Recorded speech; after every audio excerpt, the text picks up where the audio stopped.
Fanny! Fanny, écoute, regarde, celui-ci ou celui-là? Oh. Ah, celui-là, il est pas mal, il est pas mal. Quoi qu'il y a un petit quelque chose, là. Mais qu'est-ce qu'ils sont aujourd'hui? Ils sont fous ou quoi? On dirait que quoi? la folie, ce soit pas forcément si clair que ça. Prends Gilles.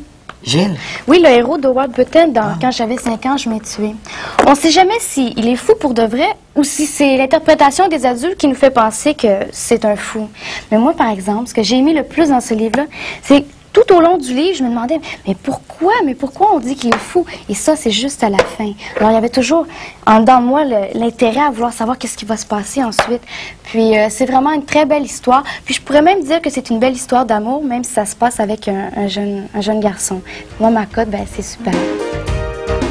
Oui, ça m'arrive. Parce que moi, je danse beaucoup. Puis souvent, quand je suis toute seule, ben, je vais tasser les meubles puis je vais me mettre à danser. S'il y a quelqu'un qui arrive et qui me voit, il va dire « Donc, qu'est-ce qu'elle fait là? » Arrivé, moi, des fois, c'est je chante. Là, mettons, je vais mettre de la musique, puis là, je vais chanter. Là. Ça fait du fun. Mais j'aurais l'air folle si quelqu'un me verrait. Là.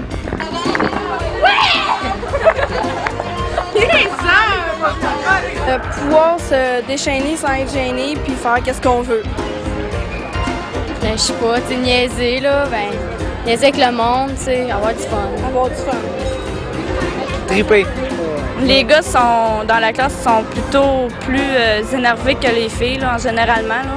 Pour nous autres, le fun, c'est le canal famille! Ouais! Ça, c'est la danse disco! C'est ça, la disco! C'était la danse du canal famille! Ça, c'est mon fun à moi! Je sais pas, tu sais, je gueule partout. Des fois, je monte sur le top de ma maison, en tout cas.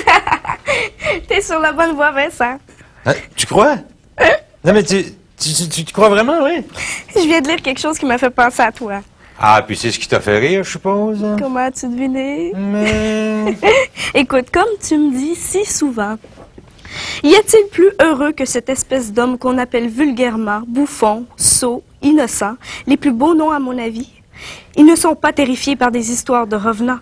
Ils ne sont pas épouvantés par les spectres et les lémures, ni torturés par la crainte des maux qui les menacent, ni écartelés par l'espérance des biens à venir. Ils ignorent la honte, la crainte, l'ambition, l'envie, l'amour.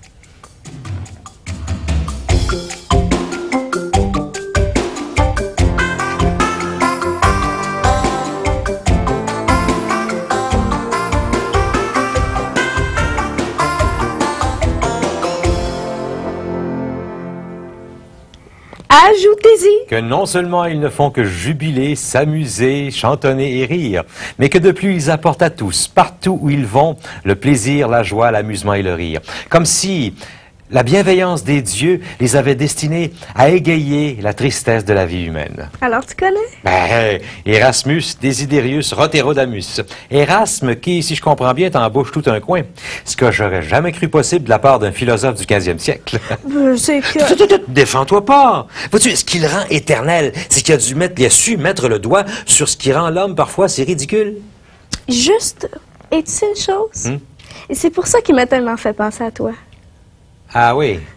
Ah ben, il faut dire que la folie, c'est pas seulement cette sagesse dont parle Erasme. Ah non? Ah non. Écoute bien ce qu'en dit Nicolas Gogol. Attends. Il m'est arrivé aujourd'hui une aventure étrange.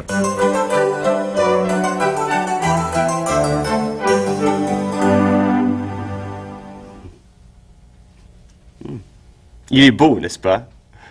Je serais prêt à parier avec vous que c'est tout ce dont la postérité retiendra de Nicolas Vassilievitch Gogol. Mais rassurez-vous, je ne vais pas une fois de plus vous imposer l'histoire du nez. Certains prétendent que c'est devenu une véritable obsession avec moi. Non, l'histoire de Poprichtchin plutôt, dont le sort avait voulu qu'il se levât tard ce 3 octobre. Quelle heure est-il donc? 10 heures passées. Et quel temps fait-il? Humide. Poprichtchin, qui, se dirigeant vers son ministère avec l'intention d'y solliciter une avance, aperçut la calèche de son directeur et, sortant de celle-ci, Sophie, dont il était secrètement amoureux, et qui, surveillant celle-ci, fit la connaissance de 2 chiens qui, non seulement parlait, mais laissait entendre qu'il s'écrivait régulièrement. Impossible. Si vous le dites, c'est que vous ne connaissez pas Poprishchin, ou alors que vous le connaissez mal.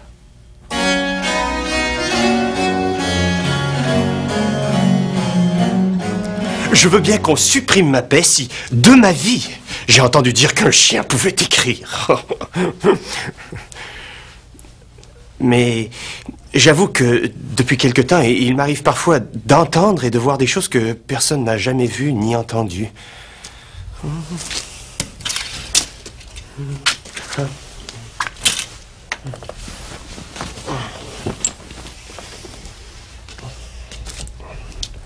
Notre chef de section est déchaîné.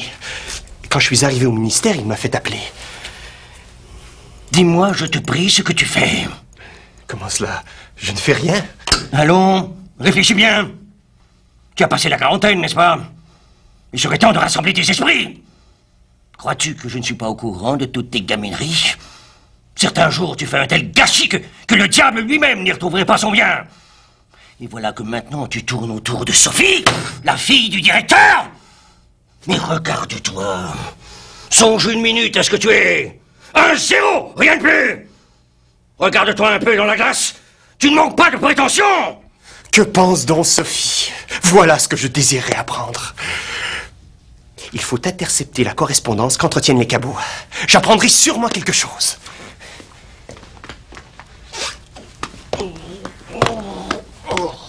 Cette sale chienne m'a mordu au mollet. Mais j'ai pu récupérer les lettres. Mais cette lettre est calligraphiée tout à fait lisiblement. Mais cependant, il y a un je ne sais quoi de canin dans les caractères. Cher fidèle, je suis très contente que nous ayons décidé de nous écrire. Cette lettre est écrite très correctement. Il me semble que partager ses pensées, ses sentiments et ses impressions avec autrui est un des plus grands bonheurs sur cette terre. C'est beau, c'est beau.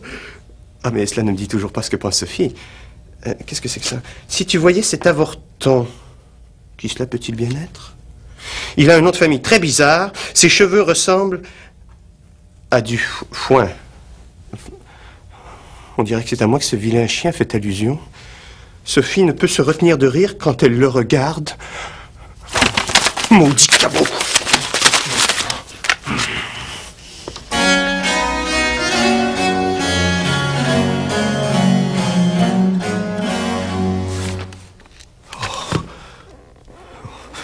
Il se passe de drôles de choses en Espagne. On dit que le trône est vacant et que cela provoque des émeutes. Cela me paraît tout à fait étrange. Comment le trône peut-il être vacant? Ces événements m'ont tellement abattu, ébranlé, que je n'ai absolument rien pu faire de toute la journée. Mavra m'a fait remarquer que j'étais très distrait à table.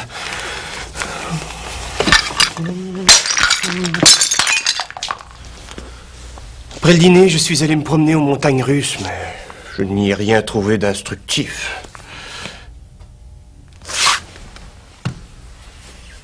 Aujourd'hui est un jour de grande solennité. L'Espagne a un roi. Elle l'a trouvé. Et ce roi, c'est moi. Ce n'est qu'aujourd'hui que je l'ai appris. J'ai été brusquement comme inondé de lumière. J'ai tout de suite révélé à Mavra qui j'étais.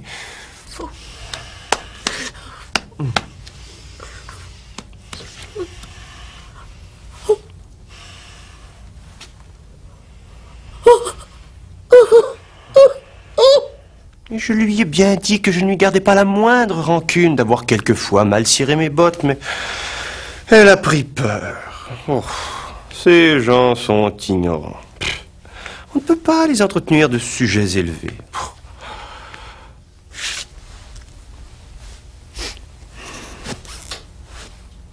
Je suis allé au ministère pour rire. J'ai observé toute cette vermine administrative et me suis dit... Si vous saviez qui est parmi vous, que se passerait-il? Seigneur Dieu, quel tollboïus la soulèverait?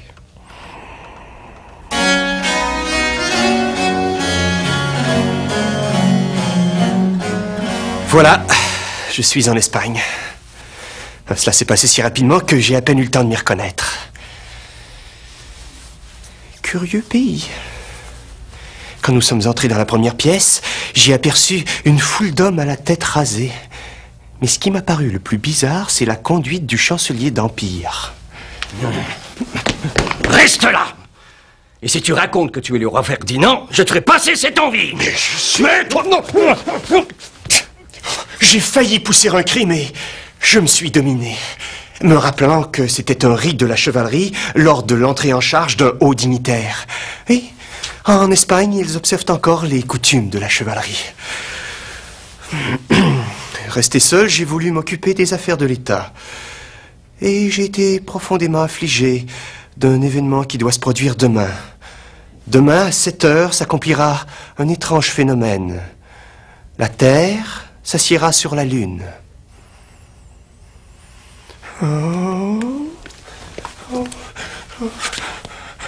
Aujourd'hui, le chancelier d'Empire est venu dans ma chambre, mais je m'étais caché sous ma chaise en entendant son pas. Opristine, Oxens Ivanov, conseiller titulaire, gentilhomme, Ferdinand VIII.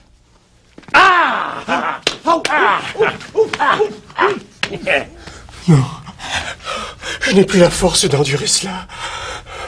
Que leur ai-je fait? Pourquoi me tourmentent-ils? Que veulent-ils de moi, malheureux? Que puis-je leur donner? Je n'ai rien.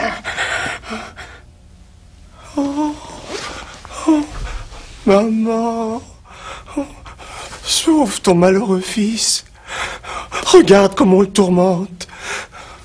Serre le pauvre orphelin contre ta poitrine.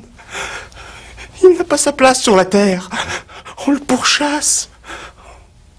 Maman. Et savez-vous que le dais d'Alger a une verrue juste en dessous du nez?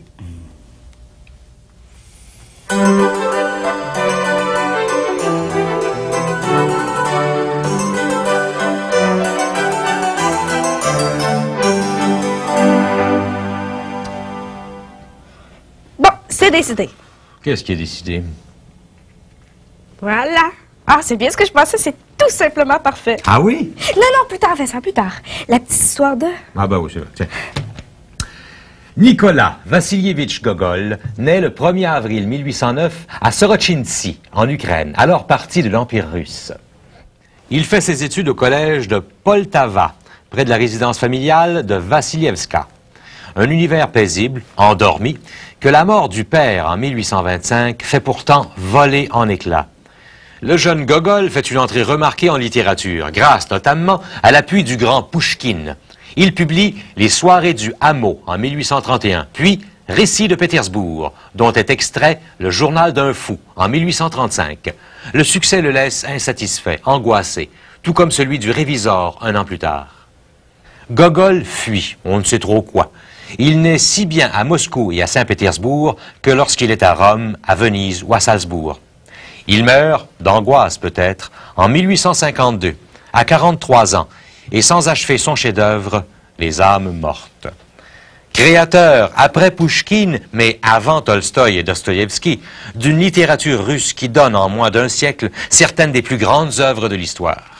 Un de ses biographes a dit « Sa vie est pauvre en événements, c'est une vie effroyablement sans histoire.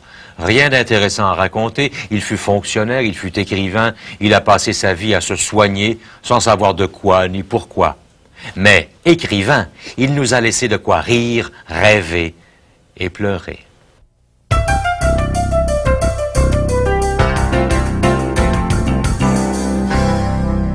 J'ai le plaisir d'avoir Marc Labrèche. Bonjour, salut Marc. Ça va bien? C'est le fun que tu sois arrêté de nous voir. Ben, j'ai vu de la lumière. Ben, c'est bien. J'ai dit, ben, écoute, on était voir Vincent. Dis donc, tu as joué plusieurs rôles de fou, toi. Ben, oui, c'est arrivé, hein, oui, pour toutes sortes de hasards. Bon, à la télé, il y a eu le prof bof au 100 watts. Il y a eu, je sais pas pourquoi, c'est peut-être une question de... Tempérament? De tempérament ou de sorte d'énergie, ça... Je sais pas. As-tu toujours été comme ça? Non, pas du tout. Ah, non, moi je suis très... Tu sais, non, pas du tout. Ah non, dans la classe, j'étais très tranquille, très sage. J'ai pas du tout... j'étais pas le joker du tout de la classe. Ah, t'étais sérieux, toi? Ah oui, tout à fait. Sérieux. J'étais pas spécialement sérieux non plus, mais j'étais le plus discret possible. Je me faisais le plus petit, j'étais le plus jeune. OK. Et puis, j'étais gros. Fait que, tu sais, j'avais tout de mon bord pour me taire. T'étais petit, jeune et gros. Est-ce que tu lisais? Oui, ça, je lisais. Tu sais, le petit complexé, ça lit toujours. Tu sais. Alors là, je lisais, je me faisais... C'est ma mère qui m'avait abonné au livre de la comtesse de Ségur. Une collection de la comtesse de Ségur, genre des belles reliures, toutes coussinées. Là, c'était bien swell. Oui, avec il y a des images. Il y a des images, des espèces d'imitations de gravures du 18e ou début. Tu sais, fait que là, j'étais comme bien... Le premier intérêt, c'était de collectionner ces choses-là, d'avoir ces livres-là chez nous. Ah oui, d'avoir la rangée, pareil, de tous les livres égaux. Puis là, à chaque fois que j'en recevais un dans le carton, je le mettais tout de suite, tu sais, puis je le regardais une bonne semaine avant de commencer à le lire, juste pour voir qu'il était sur ma tablette. Ah oui? Puis là, ça a été la première joie, c'était de collectionner, d'avoir une vraie collection à moi. Est-ce que ça a été les premières lectures, je dirais, sérieuses que tu as faites? Oui. Avant, je n'étais pas un amateur de bande dessinée, j'aimais pas les bandes dessinées, j'aimais surtout pas les livres qu'on nous imposait à l'école, j'aimais surtout pas... oui. Alors non, finalement, je me suis jeté là-dedans, j'avais l'impression d'être tout seul, et je pense que j'étais tout seul de jeune garçon à lire ça. C'est assez rare. Ouais, j'étais comme Les Malheurs de Sophie, tu sais. Oui, OK. Alors, mais ça a été j'avais quelque chose à moi, j'avais une collection, puis j'avais quelque chose que j'étais tout seul à lire. C'est bien écrit, hein? C'est très bien écrit. C'est on belle. va continuer plus tard pour savoir ce que tu as lu après.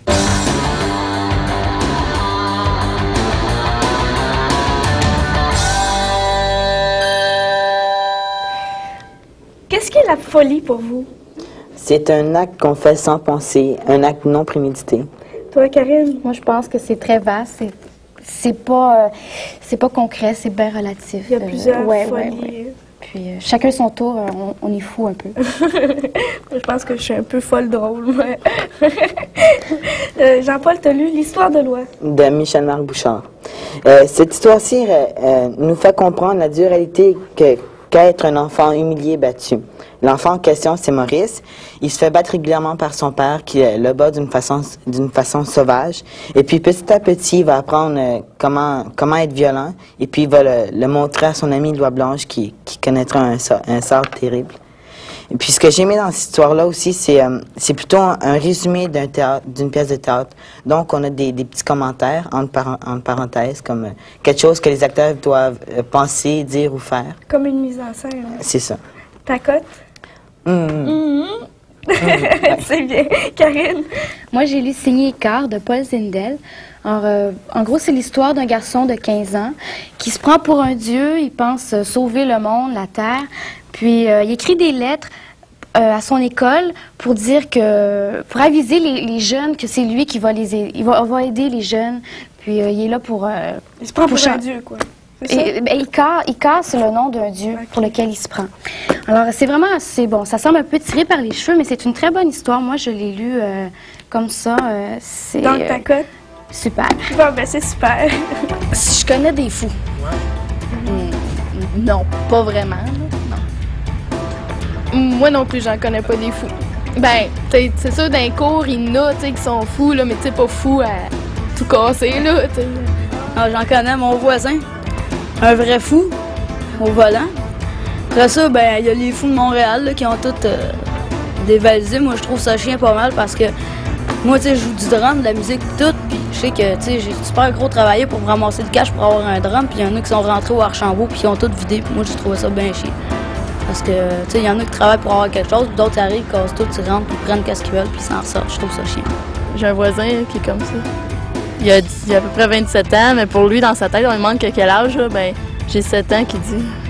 Il dit qu'il a 7 ans, puis en réalité, il a 27 ans, puis il joue dans le sable, là, puis il parle pas, il fait des bruits avec sa bouche, là, puis il bave tout le temps.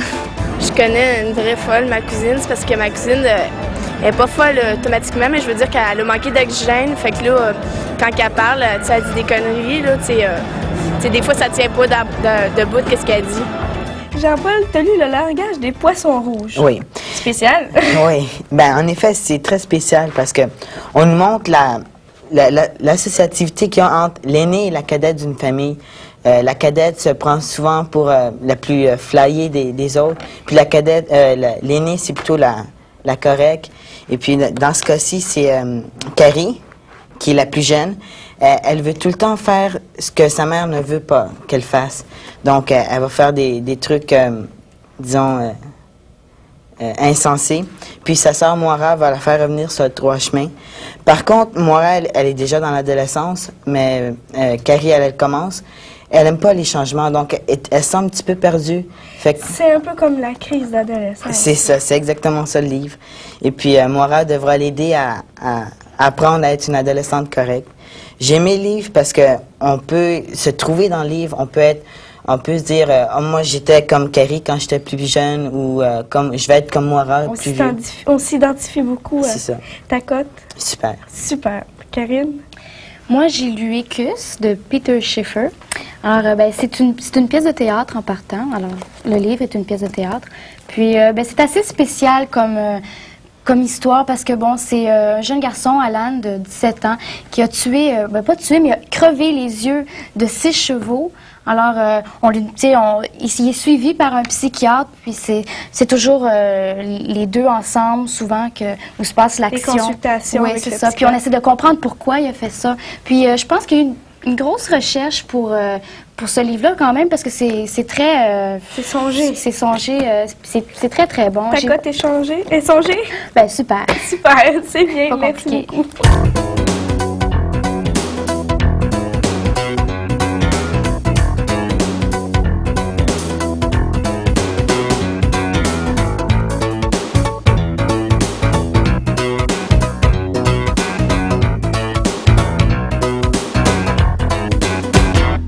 Après la comtesse de Ségur, dans quoi t'es-tu lâché lousse? Après la comtesse de Ségur, j'ai pas lu pendant plusieurs années. Ça, on va sauter. On va sauter cette période noire de mon existence. Puis après, qu'est-ce que tu faisais? J'écoutais beaucoup de musique, je faisais de la musique, c'était ça, c'était la musique. Okay, ouais, d'accord. Alors, une fois ça passé, là, quand je me suis remis à lire, c'était où j'avais peut-être 18 ans, c'était quand même une longue période où j'ai pas vraiment lu de choses, en tout cas qui m'attiraient suffisamment pour que je les finisse, les livres que je commençais, que je finissais. À part les livres d'école. À part les livres d'école que j'étais obligé de lire, malheureusement. Oui. Ça, mis à part, j'ai commencé à relire après Hermanès. Ça, c'était... Hermanès? Ouais. Ah, oui. C'est... qui a été bien populaire à un moment donné dans les années 70. Qui sont déjà de l'Antiquité pour ceux qui nous écoutent. Alors, c'était un auteur... J'ai rien lu de lui. Bon. Ah, c'est bon. Puis il y a eu des films qui ont été... Le Loup des Steppes, ça a été... C'est un auteur très métaphysique noir, un petit peu... Le Loup des Steppes? Oui, Loup des Steppes. C'est un intellectuel, ce loup-là, ou quoi? C'est pas... Non, c'est métaphysique. C'est sûr qu'il y a une grosse réflexion sur la vie, sur l'existence, sur la mort, tout ça, mais c'est des romans, c'est des histoires. Puis il y a toujours un jeune garçon ou une jeune fille qui sont les héros de ces histoires-là. Donc, c'est à 17 ans, tu t'identifies à ces jeunes personnes-là qui s'en vont, je sais pas, dans le bois pendant 2 ans, puis qui rencontrent toutes sortes de choses, ou qui s'en vont, qui deviennent des prêtres. Bon, il y avait tout cet aspect-là, l'espèce de découverte de chemin initiatique des gens. Qui correspond tout à fait à cet âge-là, la recherche de soi et tout ça. Et puis, bon, qu'est-ce que tu conseillerais, par exemple, là, quelle est la lecture qui t'a le plus marqué dernièrement? Dernièrement, c'est-à-dire que si je prends... Il y en a beaucoup, mais là, disons que je me fie à mon cousin Simon, qui a 16 ans et qui vient de finir, que moi j'avais lu, j'y avais suggéré Les fourmis de Bernard Werber. L'as-tu? Oui, c'est bon. Alors, c'est super. Bon, c'est bien le fun. Là, le 2e livre vient de sortir, Le jour des fourmis, la suite de ça. Que j'ai lu aussi. Tu l'as lu aussi, ça, je parle. C'est bien bon.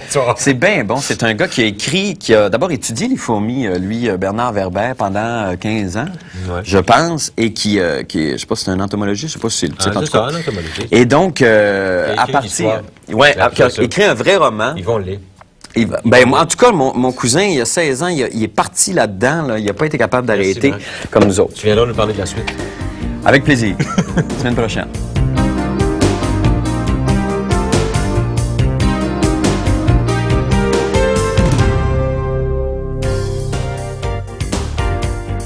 Nous nous rendons à Saint-Paul-d'Abbotsford, dans les cantons de l'Est.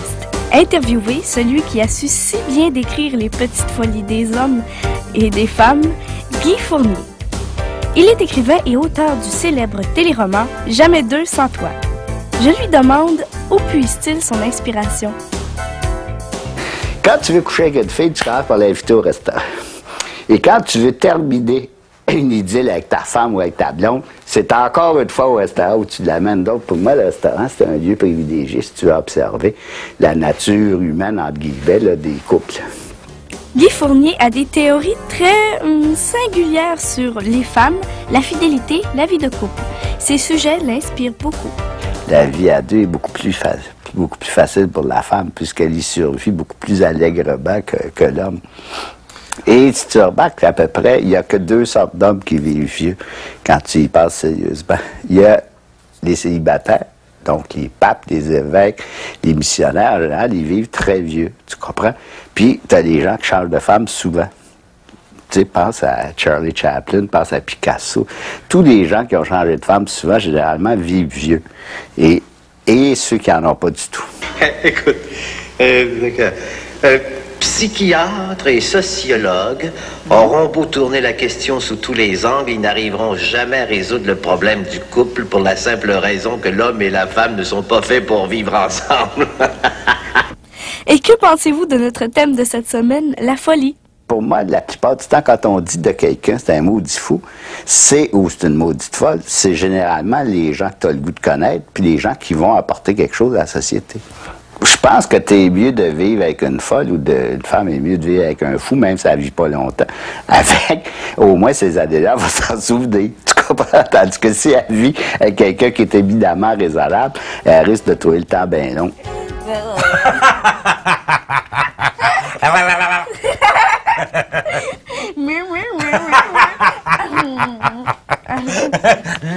Le fou rit du fou, chacun à son tour, et ils se donnent l'un à l'autre un plaisir réciproque. Et il n'est pas rare de voir le plus fou rire plus fort du moins fou.